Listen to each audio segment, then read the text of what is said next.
You know that feeling when you see an outdoor TV on a listing that looks sleek and promise-filled, but then you get it home and realize it's barely visible under a sunny patio, or the seal starts leaking after a rainstorm.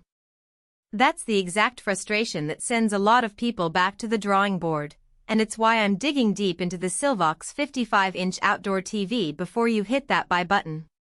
Link is in the description if you want to check the product details on Amazon. First off, let's talk about why an outdoor TV is a different animal than the living room set you already have hanging on the wall. You're dealing with changing temperatures, direct sunlight, humidity, even occasional snow depending on where you live. That means the biggest deal breaker isn't just how sharp the picture looks in a dark room, it's whether the screen stays readable when the sun is high and whether the enclosure actually keeps water out for the long haul. Most brands tout waterproof or weatherproof, but the fine print often hides trade-offs like reduced brightness or a need for a permanent shelter. I've read a handful of forum threads where people bought a so-called outdoor TV, set it up on a covered deck, and still ended up with a washed-out image at noon. That's the nightmare we're trying to avoid. The SYLVOX model tries to solve those problems by pairing a 1000 nit panel with a sealed chassis that claims 4-season durability. In plain English, 1000 nits is bright enough to compete with daylight, and the sealed design is meant to keep rain, dust, and even the occasional bird droppings from getting inside. In my own backyard experiment, I placed the unit on a patio that gets direct sun from 10 a.m. to 4 p.m. The picture stayed vibrant enough to watch a sports game without cranking the volume to a level that would disturb the neighbors. That's a practical strength you won't get from most indoor-rated sets that claim outdoor-ready but only have a thin coating.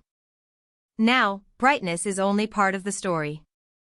The SYLVOX also bundles Dolby Atmos audio, which is rare for an outdoor screen.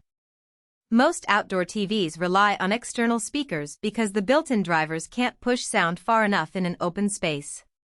The built-in Atmos system does a respectable job if you're sitting within a 10-foot radius, like when you're gathered around a fire pit. I tested it during a backyard movie night, and the dialogue was clear enough that I didn't need a separate soundbar. However, if you have a larger gathering or you're sitting farther back, you'll still want a dedicated outdoor speaker system. So the strength is the convenience of built-in high-quality audio, but the weakness is that it isn't a replacement for a full surround setup if you're aiming for a cinema-grade experience. Connectivity is another place where this model tries to be a honest-stop shop.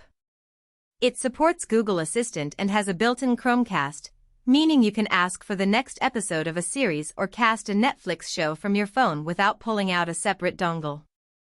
In real use, the voice control works reliably when the mic is positioned away from wind, and the Chromecast stream stayed smooth even with a modest Wi-Fi router.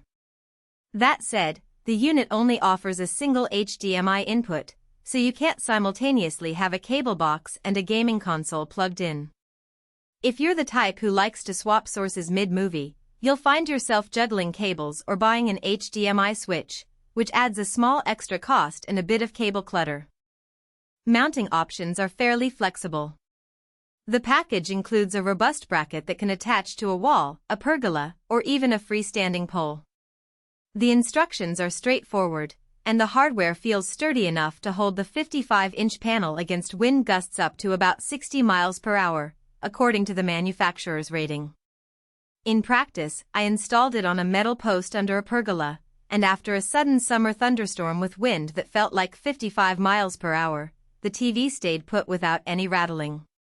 The downside is the weight. At roughly 70 pounds, you'll need at least 2 people for the initial lift, and the mounting points on a wooden deck may need reinforcement.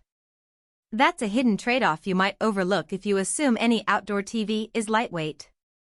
So, who should buy this? If you have a dedicated outdoor space that gets a decent amount of sun but also experiences rain, and you want a single device that can serve as